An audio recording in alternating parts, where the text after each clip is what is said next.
coming home from school one day, I'm in traffic, and I'm like, fuck, I hate what I'm doing right now. And I had like $1,700 in my account, and I just dropped it on a Canon 7D. Been wanting to do this for like 5 years, a thing where you can like monthly get together and learn and network. We went to set up the first one. We only had 2 weeks to figure it out. We did Warehouse Workshop number 1, and like 90 people showed up. CinePacks, What is up, and welcome back to the CinePacks podcast. I'm your host, Tyler Casey. Besides me, I have my co-host and co-owner of CinePacks, Andy Chin. Today, we're joined by cinematographer Justin Jones. Justin has been behind the lens on some incredible music video projects with some of the biggest artists, including Zayn, Jack Harlow, Carlos Santana, Quavo, Tyga, Wiz Khalifa, Travis Barker, Chris Brown, and many, many more. He's also paving the way in filmmaking education with his monthly warehouse workshops where he has different filmmakers come in, break down lighting, just really give a lot of education and hands-on experience with just lighting and filmmaking in general. He also runs a film location, Beam LA, which filmmakers can access a variety of standing sets and unique spaces. Justin, thanks for coming on today. Thanks for having me, guys. Yeah. Thanks for coming, man, dude.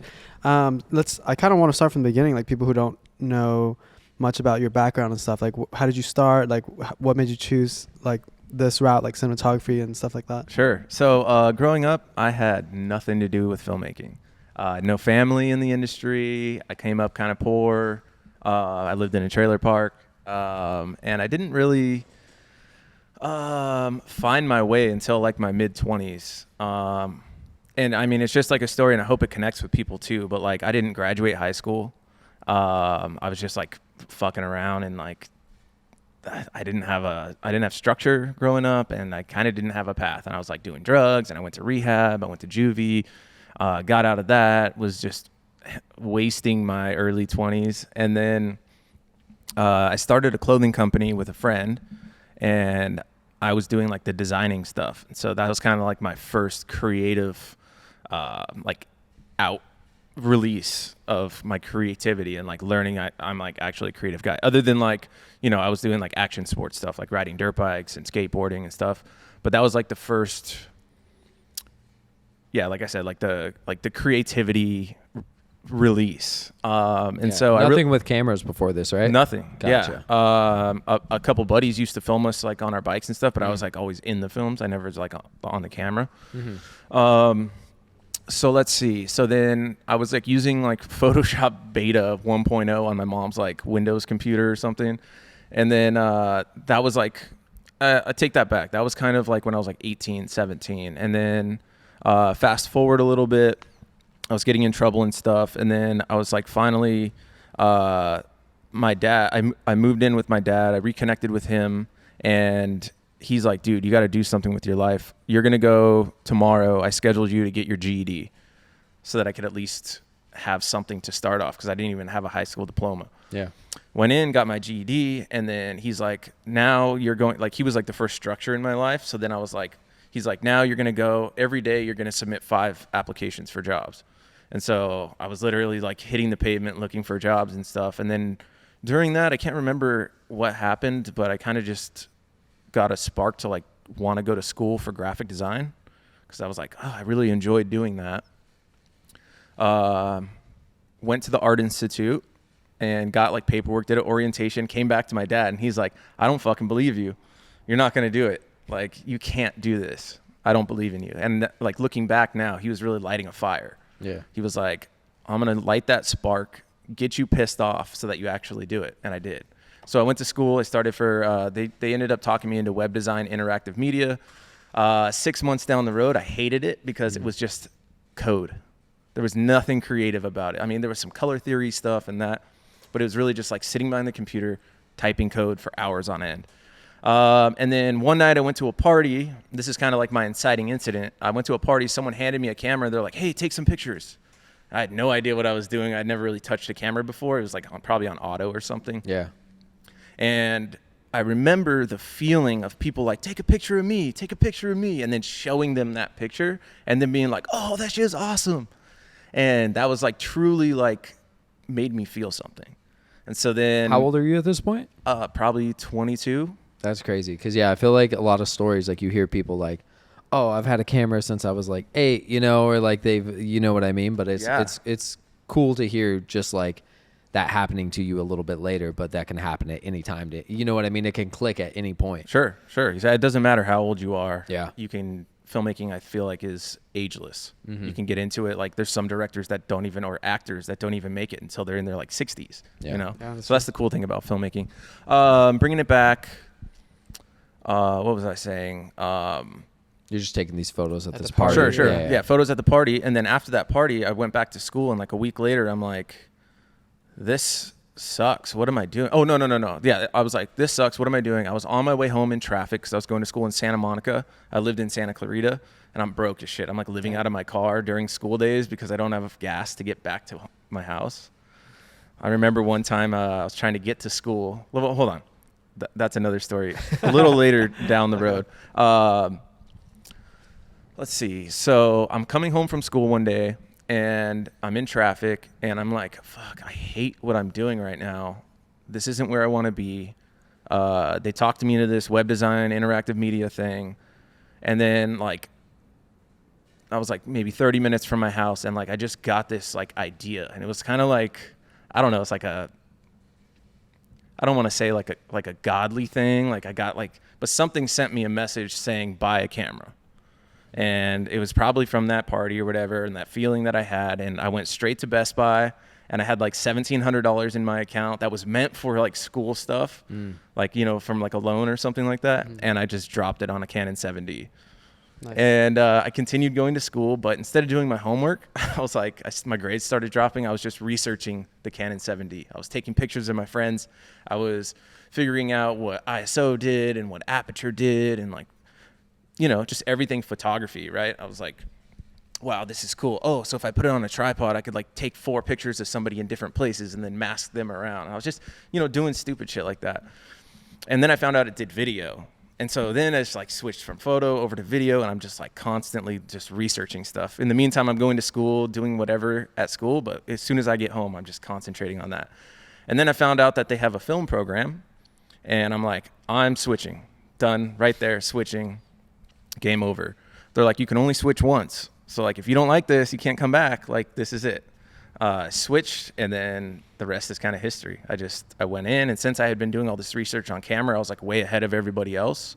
Wow. Like knowing ISO and all that stuff. And so really quickly kind of just moved up and met a bunch of really cool people there that kind of kicked off my career. So did you end up finishing the program? Yes. You said Academy? The Art Institute of Santa Monica, yeah. Nice. And then did you grow up in Santa Clarita, or yeah. That's kind of weird. So have you been around any other kind of film? Because there's so much, just being around LA, like, because we're from the Bay, so there's not like as much film, but like here you drive down the street and you see, you know, film productions and stuff. Like, did any of that kind of I never even really watched movies. Oh, really? Yeah, like people ask me all the time, like, what's your favorite movie? And I'm like, I don't know. Like, I've seen some cool ones lately, but like I never like really had that, like, you know, there's people that are like diehard Star Wars fans, or like Lord of the Rings, or like I watched like blockbusters with my friends, but I never was like, oh, I wonder how they do that, or oh, I saw this production on the side of the road, I like want to be involved. It was just through that story that then everything clicked. What about now? Are you still honestly? I mean, I don't know if I want to put this out there. I watch movies, but like I'm like, it's funny because I do this and I make stuff look cinematic and I tell stories like through my job. When I get home, it's kind of like I watch stupid reality shows like Expedition Unknown and like, you know, those kind of stuff things. You don't have to think about. Exactly. It's like let that all go. It doesn't matter what the fuck the camera looks like, right? It's just these kind of cool experiences. Mm-hmm. And that's what I love. Like, I'm all about being outdoors and camping with my family and doing that kind of stuff. I grew up riding dirt bikes and stuff. Mm-hmm. So that's where I go to like relax, and this is where I go to work. Yeah. I mean, I've heard that from actors and stuff too. Like, some people I meet, they act, that's like their real job and stuff. But then like when they go home, they're not like movie buffs. Like, they're not like So, like I feel like film students, like certain people are like so into movies, and like they know all this history about all this stuff, and then Yeah, I feel like that's the biggest flex at like film school. Like it's just like what's your top 5? You know, like, Who's your favorite cinematographer? Who's Yeah, your favorite yeah. director? Yeah. What was your experience like in film school though? Do you feel like it was helpful for you, like from where you were coming from? And would you recommend it now? I know it's been a while since you've been in film school, but would you go back and do the same thing? So film school started my career. Without film school, I mean, I'm sure I would have done it. It would have taken me a lot longer. The things that I got from film school were first being able to kind of learn every job on set. That's kind of hard when you're not going to film school. It's like, because I was going there and it was there available for me. Without film school, you're kind of looking up some stuff on YouTube. There's a bunch of noise out there as to what's right, what's wrong, what's like accurate. If you go on set as a PA, it's like you're usually like with the first AD or like, setting up crafty and stuff. So it takes you a lot longer to kind of figure out what people do. And then you have to go out of your way to actually go, hey, I'm going to go to something like Warehouse Workshops and figure out what an audio guy does. I'm going to go here to learn this, right? So it taught me how to be a well-rounded filmmaker because they put me in every situation. I was editing, I was acting, I was directing, I was shooting, I was doing TV studio, like learning how to do multi-camera setups and like cut on a board and stuff. And the second thing, which is the most important thing, was the network that it provided me. Out of my school, I think it was maybe like 5% of people are actually doing stuff now. And those are the people I gravitated towards because I was also fairly good at what I was doing and learning fast and picking it up and being a go-getter. And so I connected with those people like Roy Arwaz, Tony Delgadillo, George Orozco. And then George and I really linked up. He wanted to be a director. I wanted to be a DP. And it's so funny, dude, the way that we were kind of utilizing school to like further our careers without actually like thinking about it. The school had like a gear cage where you could rent stuff out, and George knew some like up and coming like underground hip hop artists like Hobson and Funk Volume, Kid Ink, like a lot of those people back in the day. And we would get out of class at like 7 p.m. He's like, hey, I got this music video, but we got to be there like in like 2 hours. So we'd go to he's like, this is the concept. We'd go to the cage. I would put a gear list together. We would get the gear. We would go load it in the car, go to set. It would be all like an overnight. We would shoot that shit and then we'd come back to school. Just the two of you? Just the two of us. Or maybe we'd pull some other people that like wanted to be G&E through school. Get back to set at like 8 in the morning or like 6 in the morning for our next class at 7 a.m. Damn, so you just wouldn't sleep. Sometimes, yeah. And so we were just like, how can we utilize this gear in a way that's really going to slingshot us? And what better way than to start shooting stuff that could build you a reel? And it helped that these people that he knew were getting like millions of views. Yeah. And so it's like right out of film school, I'm getting millions of views on my videos. If you look back now, they are not great. But it was like every single time was like, I'm learning something. I'm trying different things out. I'm like putting myself in a situation where I could fail. And I failed a lot. Like it doesn't look great, but it got the job done, right? I think that's the biggest thing that I've heard and seen from like people who go to film school. It's the people who actually went out and like worked on projects that aren't film school related projects and like have used like the network around them to just help on other projects. And I feel like that's the biggest thing that's actually, like you're saying, the 5% of people who actually go off and like do this as a career. Yeah. And then we were using those projects as our homework. So like we didn't have to like specifically go out and go, oh, like it's so funny, dude. Like people would like set up like that can of yerba mate and do a 3-point lighting setup on that can. And I was bringing in a full music video with like epic, like 8-point lighting and like, and then I'd specifically make one scene where it's like 3-point lighting performance or something like that and be like, oh, here's my project. Yeah. So you would go into these music videos with specific assignments in mind? Absolutely. Yeah. Because I'm like, I don't want to have to do this and then do homework. Shoot. Right. No, So I'm like, fuck it. I'm like doing this. Were you getting paid for these music videos at the time? Yeah. Nice. And we were charging for the gear.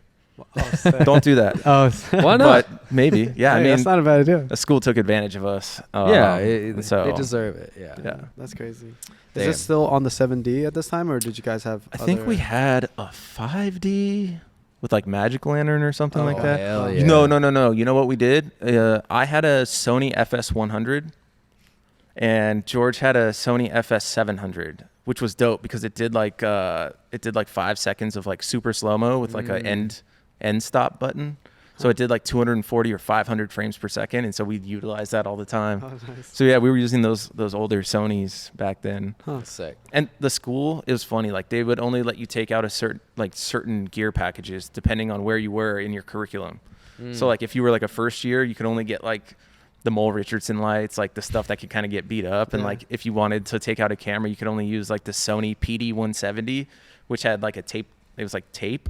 Mini DV. Yeah. Mini DV, and you had to like import that stuff. Yep. And, oh my God. But yeah, so we didn't use cameras from there, but yeah. Oh, and then, so how did you go from these kind of low budget, like school music videos to like kind of the next, like what was the next stage for you? So thinking back on it, it's kind of like a copy and paste method. So like I did those videos. At first, we probably weren't getting paid for some of them. Some of them maybe we're getting $500, but we were working a lot. And so that provided me with enough content to put a reel together. And that reel looked like maybe the videos were $2,000 because I, went above and beyond, and we were getting gear from the school and like finding ways to kind of manipulate it to make our work look better. And so then I made that reel, and then based off that reel and George's reel, we were able to get bigger clients. And so, halfway through school, we were now getting paid like $2,500 for a whole budget. And then we put that together in a reel. And then like, when we're about to graduate, that's when things really started taking off. And it's cool because we were shooting like Funk Volume, which was like 4 decently big artists. There's Jaron Benton, Swizz, Hobson, and Dizzy Wright. So we're doing a bunch of stuff for them individually and them as a group. And then we were doing, I think we got a job for Kid Ink, which was huge for us back then. And then we got something for like Exhibit, and it was just kind of a natural progression. Like it was, and it's a lot of word of mouth. Like if you kill a video for one artist, they're going to tell their buddies, or their manager is going to be managing somebody else, or even just other artists seeing other artists with sick videos. And then it was also like building my Instagram account too. So I was like figuring that out. George, it's funny. I owe a lot to George because not only did he like hire me on these projects, but he also like helped guide me in social media. Like he was like big on Instagram and like, dude, this is going to be the next big thing. I promise you, when it like was first kind of going, like right when I remember when they didn't let you post video.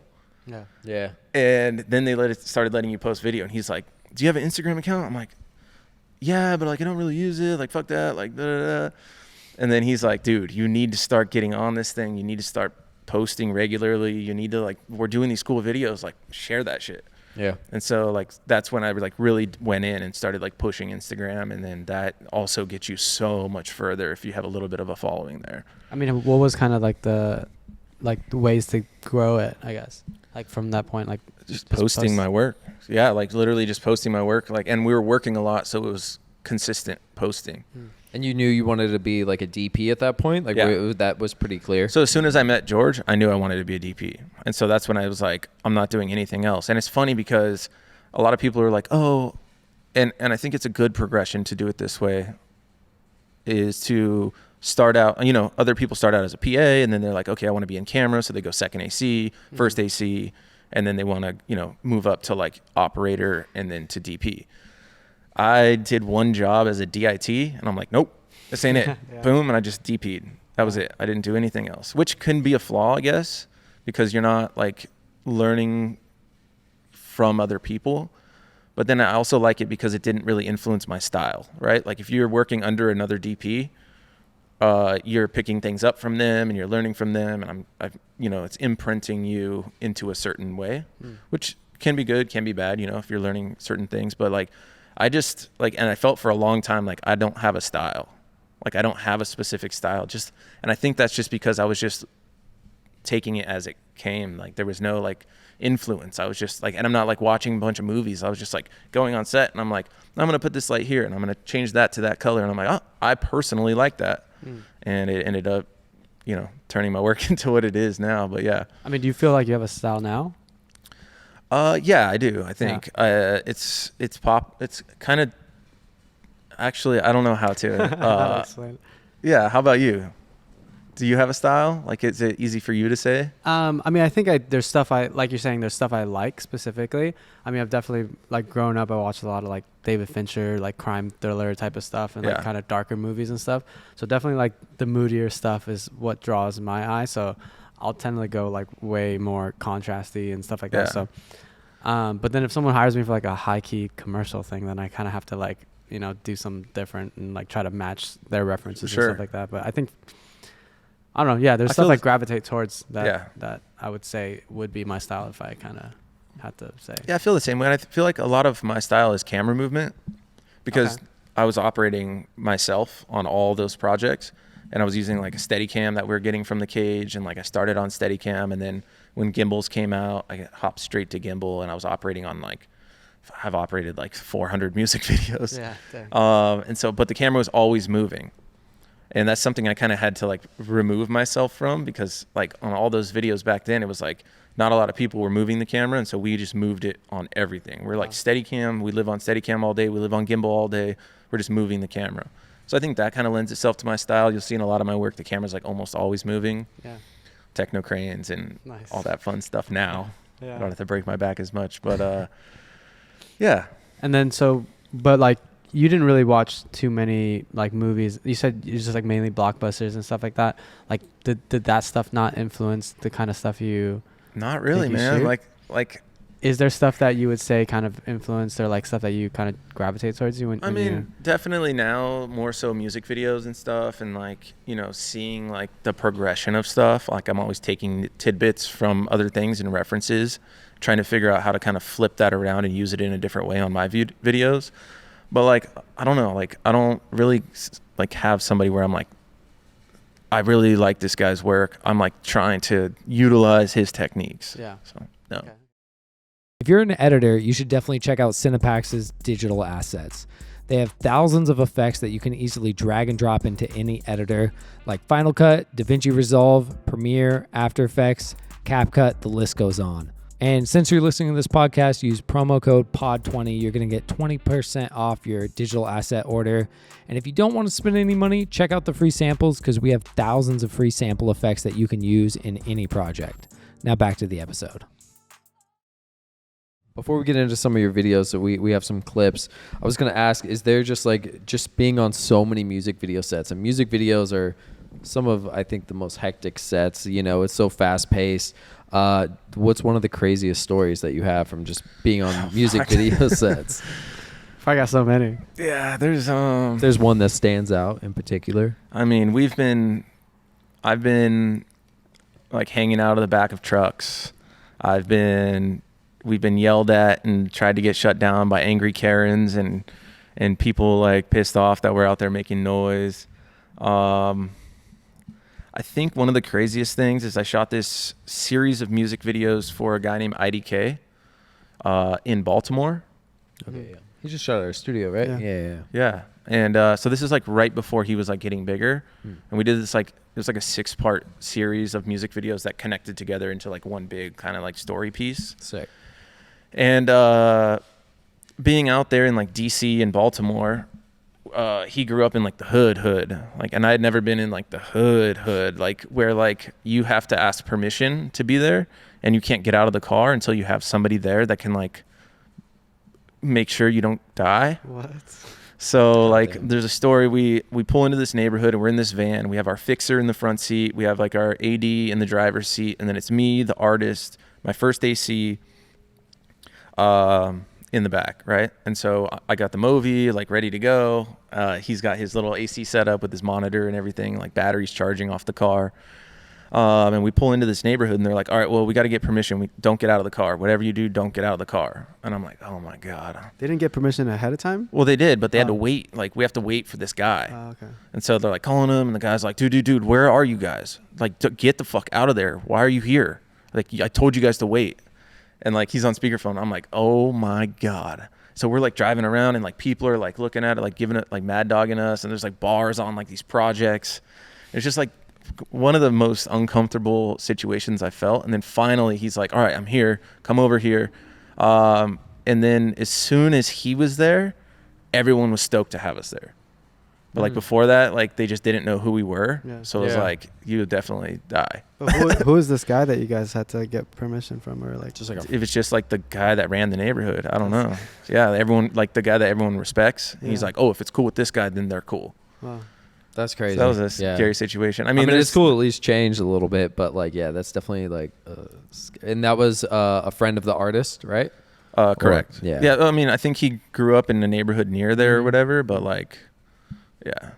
Have you ever had like something bad happen in a situation kind of like that at all? Like There's definitely been gunshots, like real gunshots go off. on like rap videos? Yeah. And stuff? Yeah. Have you tried to stay away from like rap videos because of that? Because like recently I've seen like you just on these like big budget like rock music videos. Yeah, so- I mean, that's just kind of, I met a director named Jensen Noen, and like we've just been rocking together. So that was just kind of out of left field. And then I just started taking that route. I kind of enjoy doing those better, especially these bigger ones, because there's a Yeah. lot more like meat.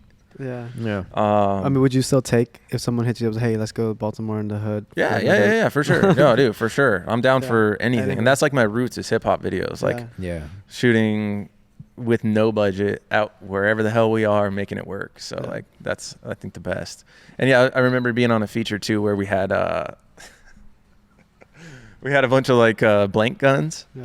And our armorer was, I'm not going to say whose film this was, but our armorer was like this crazy dude from Kansas City that like had a gun shop. So he had like real bullets and fake bullets, and On set? they were on set, and like he's like, I promise you I know what they are, blah blah blah. But like this dude was just like handing people guns, like, and there was like guns out, and there's like no AD to like collect guns and do that. Oh my god. And then there's this one time we're shooting on like the 4th floor of this like really old building, like in construction or whatever. And there's like a Uzi sitting on the windowsill because that's what we were using, but it's just sitting there. And one of the grips went up and grabbed it and squeezed the trigger, and it was loaded? like, Jesus. boom! Christ. Everyone's like, oh fuck! Like, because it sounds like real bullets, and like we're all like in the vicinity of it.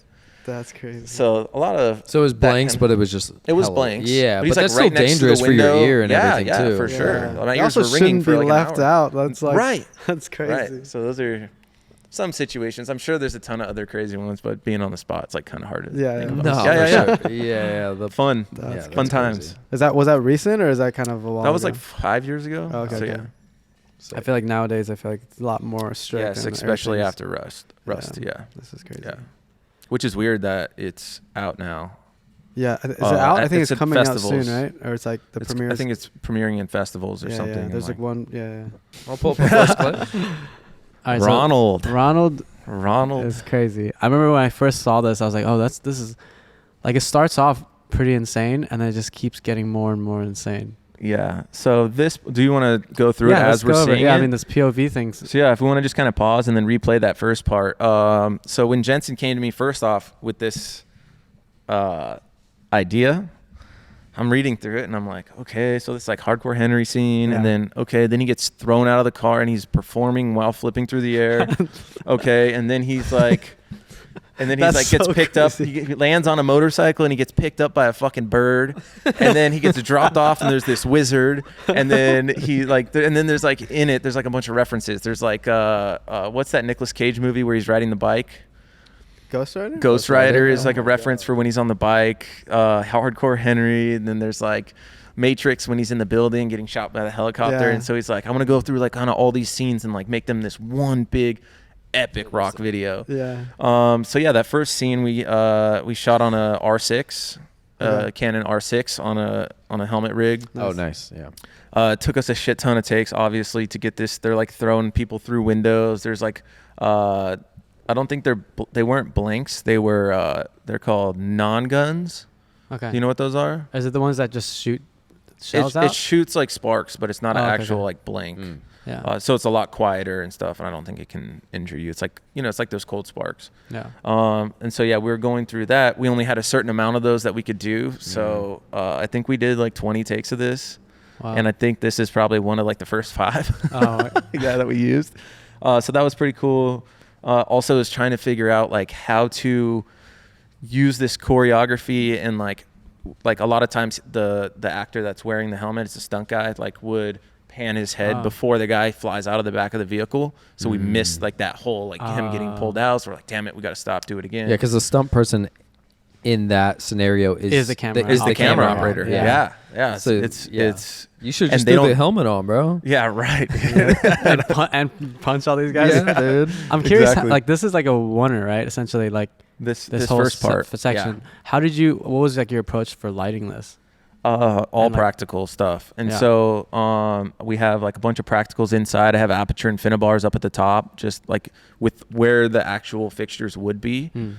So you still, like, if you pause and like look, there's like wires going to them, so it looks like realistic. Okay.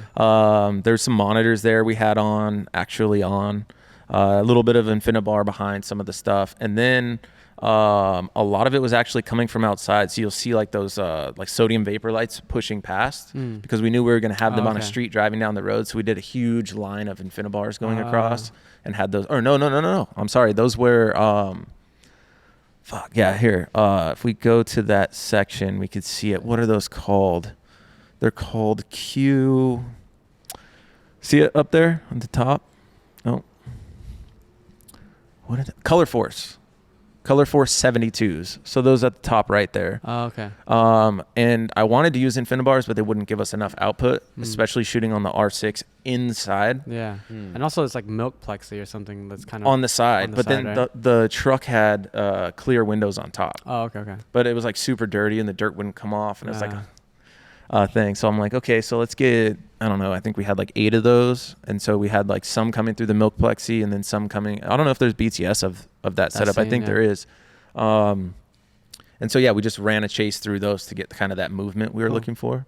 Wow. And we use that a lot on the bike scenes too. You'll see it like passing by him on his shoulders. So like this in contrast to like run and gun like rap videos, what has been like the biggest challenge with like switching over to like these green screen heavy videos? Like what has been the biggest challenge for you as like a DP? Sure. I mean, the first one I did, I'm learning all about green screen, right? I'm learning like that I can't. And the good thing is Jensen, he comes from like a post background. So he is kind of like his own virtual or his own, what do you call it? Yeah. VFX. VFX supervisor. Yeah. Edit right here. It's like kind of like his own visual effects supervisor. And so it's really nice because coming into it, he's already like, okay, I know for a fact that we need to shoot at like a 44-degree shutter. I know for a fact we need to have it lit evenly, this and that. Like, a lot of things that I already knew too, but it's nice having him to just be like on it and we're just moving. And so that makes things a lot faster. But yeah, I think a lot of that is just kind of learning how to imagine what's going to be in that green screen, because a lot of times we don't have pre-renders. So like a lot of these, like I'm just lighting based on what I can imagine from what he's telling me and from like just reference images, and I'm baking in lights that they're going to have to use later. So it's like figuring out like where's the moon, like where's the sun, like why is there this big overhead softboxes, what's going to be there? It's the sky, the moon's coming through the clouds, there's city lights coming around. You'll see on this we have like lights coming through the rocks, and it's because there's supposed to be lava under there, right there, so I'm like imagining this, and so that's kind of a learning curve too, is like having to imagine it, and seeing it in camera without actually being on location is like fucking weird. It's like lighting just, I don't know, it's like hard to imagine it when it's like, and see the separation when there's green behind them, and then you see your backlight, but you're not really sure what it's going to look like when it's darker behind them. Yeah. So I think those are some of the challenges I face. How often is it you deciding like how it's gonna look? Like maybe you decide like, I want the moonlight to be coming from the right side or whatever. Almost every time. And then the VFX people just have to be like, okay, the backlights. Yeah, because if they don't have like the render references done in time, what else do I do? Yeah. So a lot of times it'll be like a untextured scene. So like I get the feel for it a lot of times, like especially for that Tech-9 scene, they did send references for that, so they had like a working model of what it was going to look like. So I did have, that's why I knew we needed to put the red under the rocks, because right here there's like it's going into the underworld, but a lot of that's built into the story, you know what I mean? It's like in this, he's getting sucked down through the rocks into lava, and then he's going to hell. So it's like I know for a fact I need fire underneath. I know for a fact that we wanted to have that contrast of that, that cool to warm, right? It's like the spirits and the angels kind of flying up, but then also getting dragged down to hell. Yeah, that shot's insane so right there. crazy. So they sent me a rough render of this. So I knew I Okay. wanted to have, I had a bunch of like sky panel S60s in a big circle up top. Oh, wow.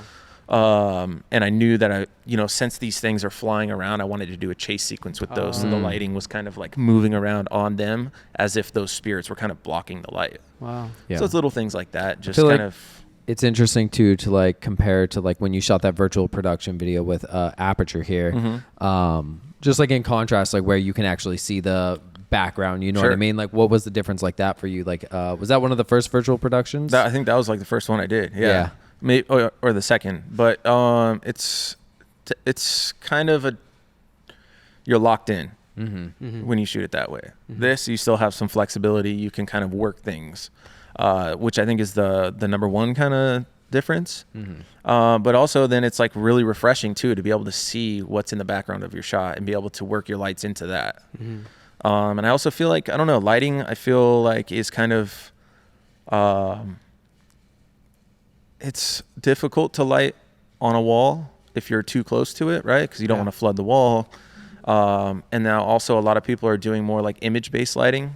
So they're, they have like a wall of tubes or something that are playing a video through it that matches, right? And so it's like a different approach, I feel like, entirely. It's like, yeah. So I think, I don't know what I like better yet. I'm kind of curious, like, because I've never done any shoots like with that much green screen where it's like full, like there's literally just a couple of rocks you guys had on the floor and it's all green. Like, is there specific things to look out for? I mean, I saw there's like camera, like little trackers and stuff you guys would put on the wall. And is there certain like shutter speeds or like certain things like you have to look out for? When you're doing So I stuff mean, like I think the main thing is like keeping separation. And so like making sure your green screen is lit to a certain brightness. It's not overexposed because then, it's hard to key. It's not underexposed because then it's hard to key, like keeping it in that, I don't know, like 40 to 50 IRE kind of range.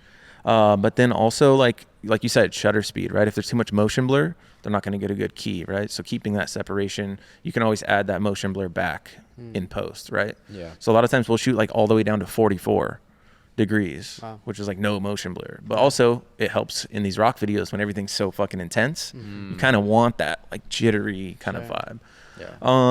What about like depth of field and stuff? Because there's trackers in the background. Like, So that's another thing that you can kind of manipulate, right? Because as long as your guy's in focus, you can kind of throw that depth of field in post as much as you want. And you can also kind of blur out, in post as well. Like if you wanted like a tight shot, and you had to stop down to like an 8 or something like that to get enough depth of field for that background.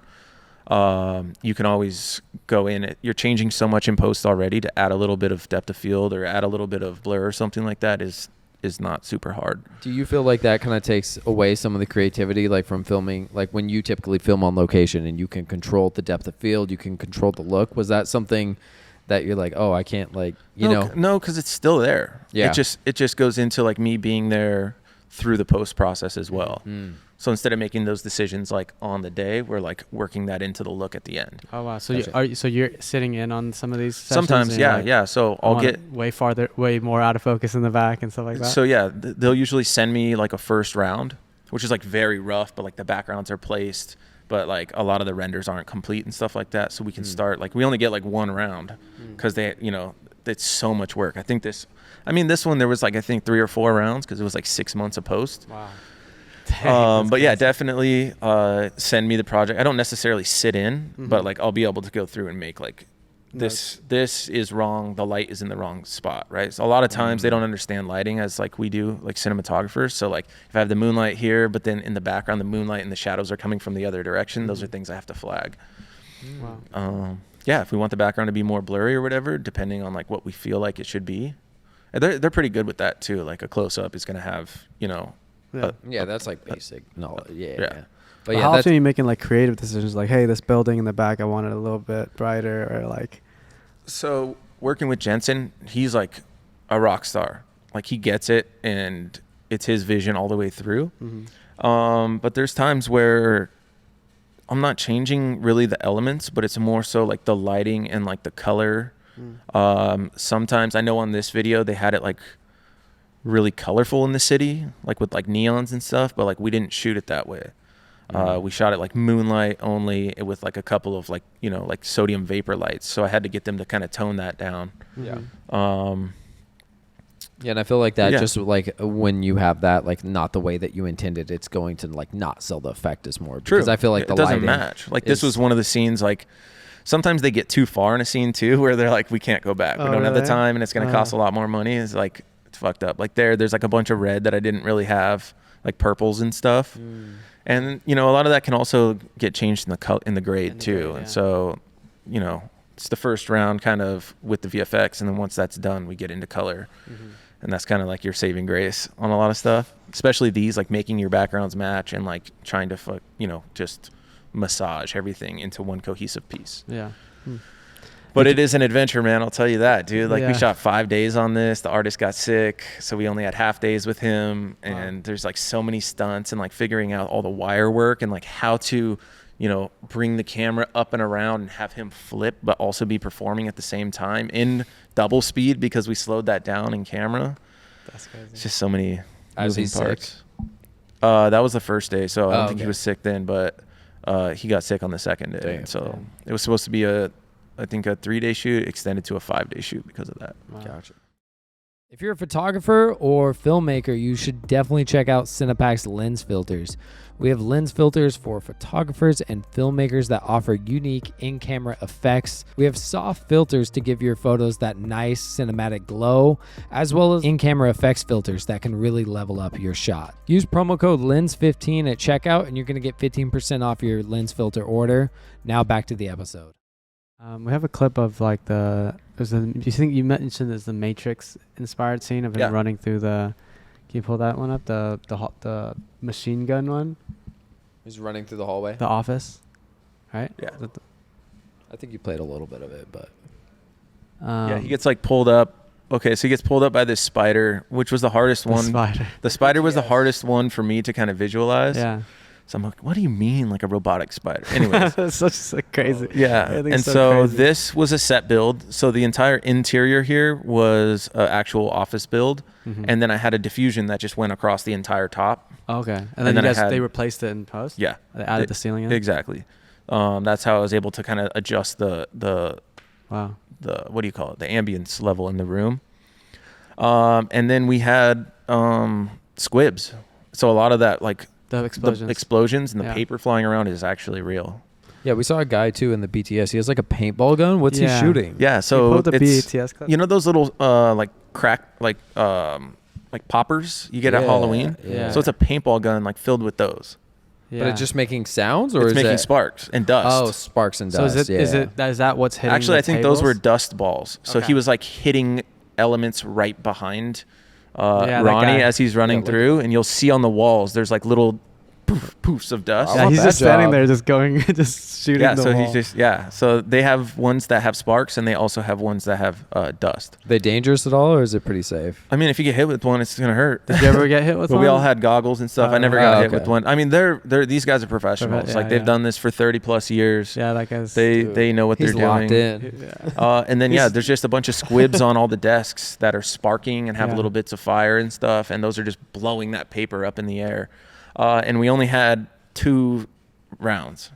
To do this whole thing. Yeah, so we had 2 takes. So How we many had cameras did you have? 5 Yeah. cameras. Wow. We had me on the Movi on the dolly track there, which should have been a different technique, but we did what we could with the budget. Mhm. We had the Technocrane, so we decided to do 1 take following him, 1 take leading him with the Technocrane. And then we had me facing outwards, tracking him Mhm. on 1 take, and then we went outside and tracked him from the outside on the 2nd take. And then we had someone, I think, with a handheld, another red, like a weapon or something like that. And then we had up in the top left, you can see that Canon R6 we used in the Oh. one, just as like a security camera Extra, view that I don't yeah. think got used. But we wanted to make sure we had enough coverage because we could only do this twice because I think Yeah. the changeover took like an hour. Wow.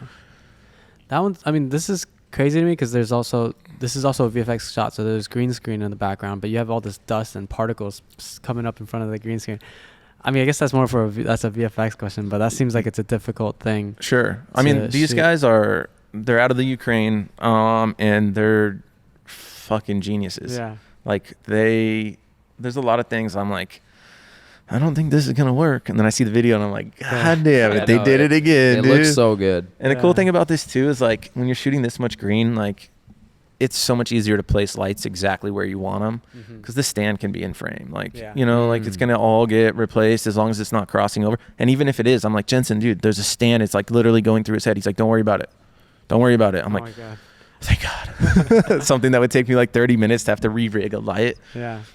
Wow. Yeah. And a lot of these things, you're like just trying to think of every possible situation. That's why I have like a bunch of softboxes overhead that I could turn one off and turn one on so I can get the contrast ratio I need. I have backlights in like every situation. That way when we turn over here, I could turn those off and turn those on. That sounds like a big setup though. Like how long are you spending to like pre-light? I think it was a 2-day pre-light I think it was a 2-day pre-light because it was also set builds and stuff. So they get us in there to pre-light and then they build the sets. And then on the day they're building the sets, we're like tweaking and programming. And so, you know, there's like DMX operator and programming we have to do and figuring out like effects for the helicopter chase scene or effects for like the, you know, going through the city, like what those are going to look like. And crazy. yeah. Yeah. I feel like we should get into a little bit of your studio location and your warehouse workshop. Yeah. So you have your own studio location, Beam LA. Yeah. And recently, you said for the last 17 months? Is that what you said? Yes. That's so crazy. this month will be 16 months. Okay. So this will be Warehouse Workshops 16. So Warehouse Workshops, what it is, not this summer, but last summer, we started getting into the strikes. And I don't know about you guys, but my studio was dead for like 2 months. Nobody was in there. And I'm like, damn. And I wasn't getting booked because, you know, all the work starts trickling down from the union into the non-union stuff and we start getting pushed out. So I wasn't really doing anything. And then I noticed like a lot of my friends were like, hey, do you have work? Hey, do you have this? Hey, do you like anything? And I'm like, what can I do to keep people like busy and keep people like learning as if they're on set while maintaining that networking kind of community aspect? And so I was like, I've been wanting to do this for like 5 years. Like a thing where you can like monthly get together and learn and network and just like the stuff that I had in school, but like every single month. And I was like, I don't know how to do it. And then one day, my wife, Bryn, she was just like, let's just do it. So we started and we went to set up the first one. We only had 2 weeks to figure it out. And we did Warehouse Workshops number 1 and like 90 people showed up. Nice. I'm like, holy shit, like this is like an actual thing. This can work. So yeah, what it is we bring in an industry professional to teach a workshop, or 2 people or 3 people, just depending on the time frame and what they're teaching. We bring in industry vendors. So lens companies like Atlas, Laowa's come in, Viltrox has come in.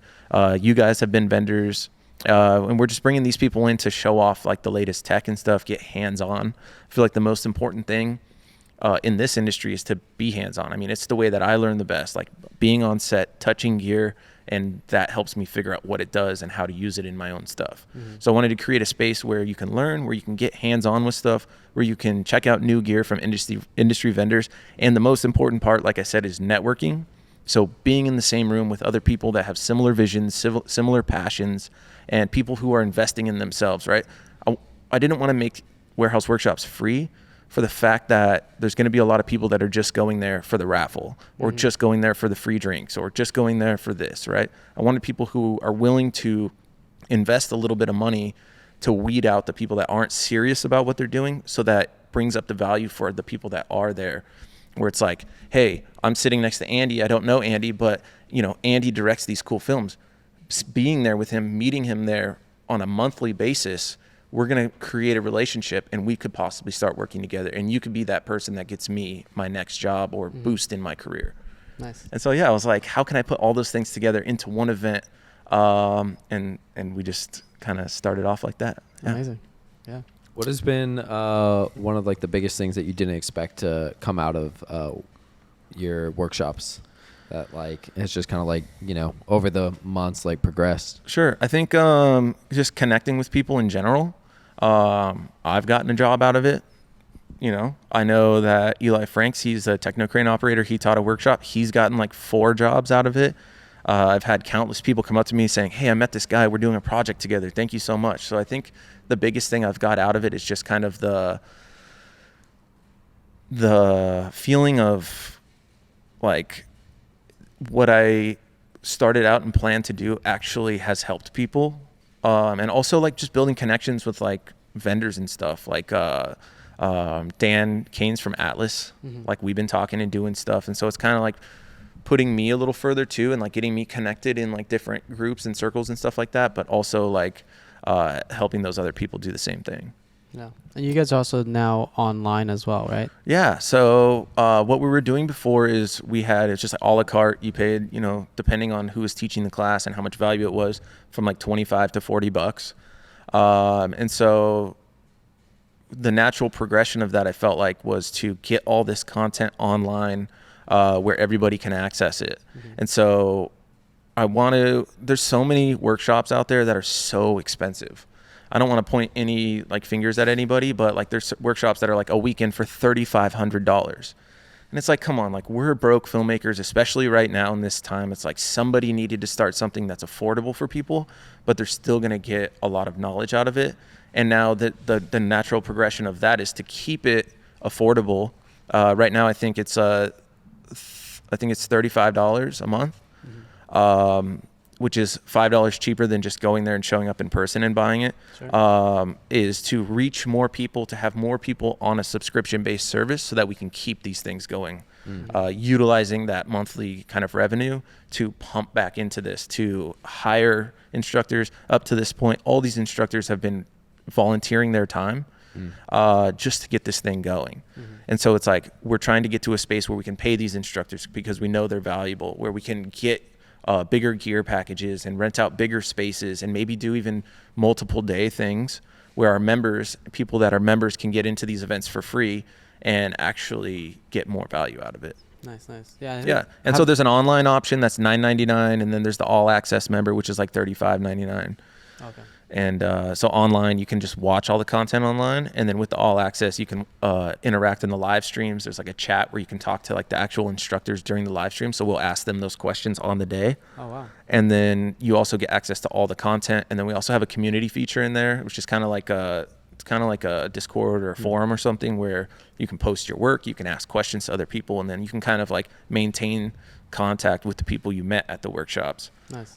In like a common space there. Yeah, that's good because then it offers it to people who aren't even in LA who are also trying to do Exactly. this kind of stuff that don't really have like a community like that they can. And then if people do want to do like a combination of both, what is the like if they can come in person as well as like doing the online, how does that work? So they would do the all access as well. Gotcha. And they would just attend virtually. Gotcha. But is there a way that you can attend and be a part of the online? Yeah. So the all access member, Okay, you get to come to the events. Okay, sick. For Yeah. your monthly fee. Gotcha. And you also can do live stream if you can't make it for some reason. Sick. And then what this is also doing is this is helping us try to figure out a way to get this into more cities. Because that's also natural progression. It's like we want like a brick and mortar place like Beam Studios or wherever we're going in different places like Atlanta, New York, Austin or Albuquerque or wherever they're building these new, big film hubs to just, help out more people. Nice. Yeah. Sick. And then let's go kind of talk. So you host this at your location, Beam LA. Yeah. So for 13, 14 months, we did it at our studio, but now we're starting to reach out to different places, depending on what the workshop's going to be about. If it's a basic lighting workshop, our studio's fine. But we did one with Eli Franks and Kevin, I'm going to butcher his last name, Deshumaka. Camera car and Technocrane, right? You can't get camera cars into our studio, so we want to make sure that it's not limiting us. And so we want to make sure that the value of being there with these camera cars and Technocranes, you can actually get there and see all that stuff work. Nice. Wow. So yeah, we're kind of trying some new stuff out. We're going to different places. Hopefully we can do one here. Yeah. Yeah, we're excited. That'd be sick. It's been an adventure, man. I mean, Yeah. I'm sure you guys know that hosting events. Yeah, it seems like a lot of work for It's sure. a lot of work, dude. It's a lot of work. It's Yeah. it's definitely fulfilling. I feel like it's cool. Like once Yeah. everyone's there and like everyone's like mingling, I feel like that's probably the most fulfilling part of it. But yeah, just coming up to it and all the obstacles that come along with Yeah. it get a Yeah, little we do an crazy. event like once a year, but you're doing it every month. Every single month. That's crazy. I was like, when I first started, I'm like, it's only once a month. Like, that's not a lot. Yeah. And now I'm like, fuck, like But it then you have, takes like, me jobs. a month to Yeah. do Yeah. everything I need to do for that event. So it's like a full-time job in its own as I'm working. And Mhm. but I think it'll be a good long-term thing, hopefully, you know. We'll definitely link it down below. We'll have all your links. Awesome. People want to check out the workshops, Yeah. either online or in person. Is there anything else upcoming that you're looking forward to, or is it really just like doubling down on the workshops? I'm also a mentor on Filmmakers Academy. So I have a lot of, mentor on Filmmakers Academy. I have a lot of really cool content up there. Those guys are absolutely amazing. So if anybody doesn't know about Filmmakers Academy, I'd definitely say check them out. And then, I don't know, I just got some more music videos coming up. I've started doing these operating on Insomniac events. So like Oh, I These operated. EDM events? Yeah, Like the yeah, raves? yeah. So I Nice. operated at EDC That's like, this damn. year. And I have like 5 coming up by the end of the year. So, Wait, what those are are you kind of cool. operating? Like, Just like a Gemini handheld. okay. So it's like recap videos or what kind of Yeah, stuff yeah, is it? kind of. Oh, nice. Yeah. Sick. So like they have like the live cameras Mm. that are like full big stage setups, like 8 camera setups with jibs and stuff. But we're running around grabbing all this stuff like in the pits and like going up on stage and just grabbing like, you know, recap stuff. Nice. Sounds fun. I did like 90,000 steps in 3 days at EDC. Wow. Yeah, so it's a whole new, and it's so crazy like coming off of this to something like that Mhm. running gun, like kind of getting back to my roots. It's like thinking completely different. Yeah. Yeah. So I think that's Kind of working with the environment a little bit. Yeah. You just have to work with what's there. Like Yeah. no control on No, how zero. everything looks. Yeah. I mean, you have a field producer with you that's like going up to people and saying, "Hey, do what you just did again." Like, so you have a little bit of Okay. flexibility on that, but like it's just the fireworks are gonna go off when the Yeah. fireworks go off, and if you're there at the right time, you get it. If not, then it's like you miss Yeah. it. Yeah. Dang. But there's like 20 of us, so Oh, wow. they're getting a ton of content. That's crazy. Yeah. I guess coming to the end here, is there any advice you have for anyone who wants to, just get into, DPing music videos, getting to the level that you're at? I feel like it's always feels like such a big leap to just even get started. Where would you, advise someone to get started? Sure. I'd say come try out warehouse workshops. Like, like even if you just want to try it out for a month, it'd be like $40 and just get in there, meet some other filmmakers that are kind of either at their beginning stages or at the medium stage, or, you'll meet me there, someone at a higher stage, and you can kind of just feel it out, if you're just getting started. And that's kind of like a way to just, dip your toe in without being too invested. So I think that's like a really good thing. But also just, I think if you are a filmmaker and you want to be a cinematographer, just continue being on set as much as possible, even if you're not being paid for it, because it's an investment into yourself. Shoot videos of your dog, shoot your grandma, not literally, Damn. but, just shoot little things and build a little bit of a reel out of that. And then Yeah. pitch that to the director guy you meet at warehouse workshops. And then he'll be like, "Hey, yeah, cool. I need to shoot this little thing. Are you available?" Boom. And then use that to start a new reel and kind of copy, paste, copy, paste, copy, paste. And eventually you're going to get better, right? It's inevitable. You're shooting and shooting and shooting. You're learning. Your work's going to look better. Use that reel to get better clients, to meet other directors and stuff. Network as much as you can. And just use that reel and use your new knowledge that you're learning as leverage to get to the next spot. Damn, I want to see a reel now of someone's dog and grandma. I'm telling you, dude. Dude, At just least like, you yo. have something to show. No, exactly, Yeah. bro. When I first started, I was filming in my parents' backyard, just Yeah. filming like my mom's plants and shit. Yeah. Bro, with my T3i, with Yeah. the Yeah. nifty 50. So, Yeah. Even those skate videos, I know a lot of people start there. It's like, Sure. nah, for sure. figure out cool new ways to put a spin on it. Especially with iPhones and CapCut. Oh like, man, you can, dude, you can do this- anything. If I had like iPhones like this when I started, game over. Sick. But yeah, we'll link all the workshops down below and Cool. where people can check it out. And Yeah. yeah, sick. Perfect. Yeah, thanks for coming on. Thanks for having me, guys. It's been Yeah. a blast. Fire. Sweet.